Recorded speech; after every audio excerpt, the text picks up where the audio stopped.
बड़ी कृपा की कि आज तक इतना सम्मान किसी ने नहीं दिया जितना आपने दिया।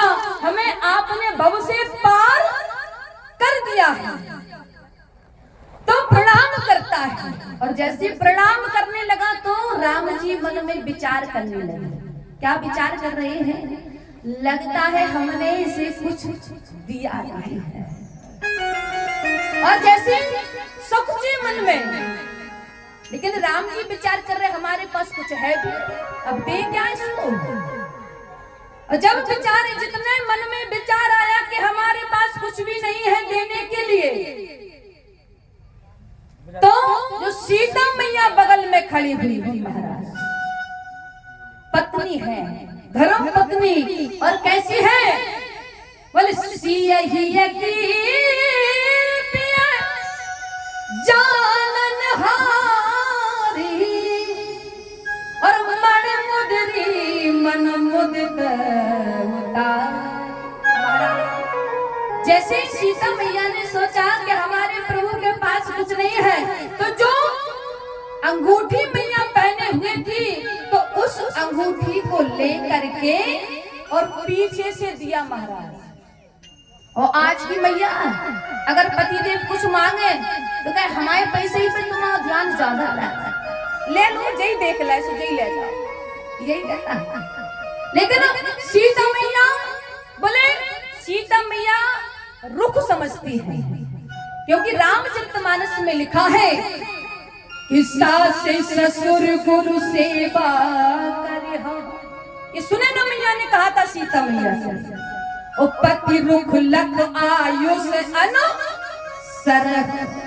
बोले रुख समझना है पति का, तो सीता मैया यहाँ रुख समझी कि हमारे राम जी के पास, हमारे स्वामी के पास कुछ है नहीं, तो चुपचाप से अंगूठी पीछे से उतार के दे दी, एक केवट को आप दे दीजिए।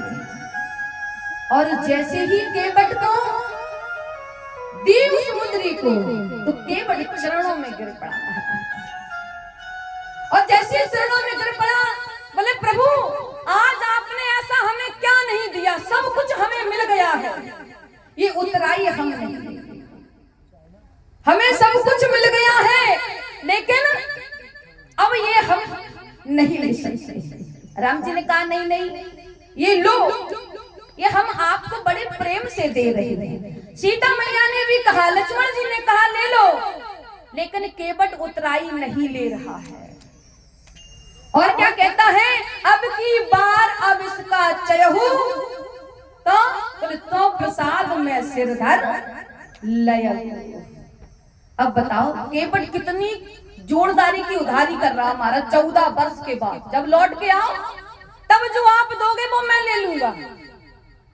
लेकिन राम जी है, इनका स्वभाव सरल है महाराज, ये किसी की उधारी नहीं रखते हैं। और जैसे जब जाने लगे तो केवट को क्या दिया? बोले केवट को बहुत कीन प्रभु लखन सिए नहीं कछु केवट ले। बोले विदा कीन करुणायतन विमल भगति देह।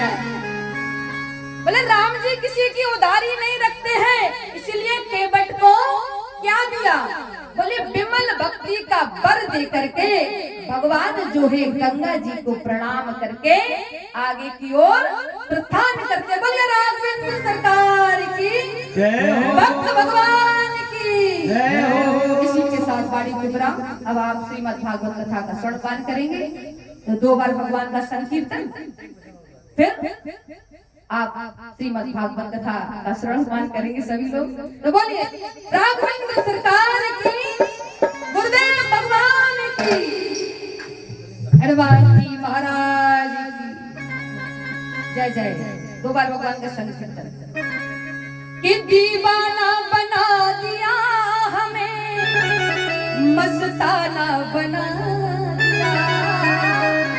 सभी लोग तालियों के साथ गाएंगे। और आइए जिन भैया को देखो आप ब्रज में आए हो, नाच के हाथ जागरण करके वहाँ का नाचना और यहाँ का नाचना। ब्रज भूमि के अंदर तो पैर रखने के बाद ठाकुर जी के दिनों में तो जिनको नृत्य करना है दरबार में, देखिए इसका एक नियम भी है राम कथा का।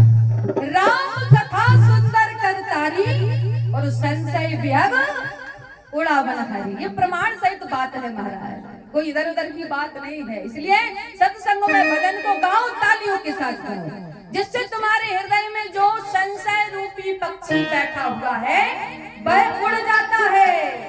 इसीलिए तालियों के साथ गाएंगे। कि दीवाना बना दिया हमें, मस्ताना बना, दीवाना बना दिया हमें, मस्ताना बना दिया। बनवारी गिरधारी, बनवारी तेरी यारी, बनवारी तेरी यारी, दीवाना बना दिया, दीवाना बना दिया, मस्ताना बना दिया। हरि बना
हनुमान जी महाराज की, राघव सरकार की जय जय सीता।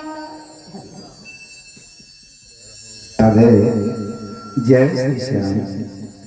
प्रांगण में बैठे हुए सभी भक्त एक बार राम राजा सरकार का जयकारा लगाएंगे। क्यों? इस समय हम अयोध्या में हैं। बोले राम राजा सरकार की।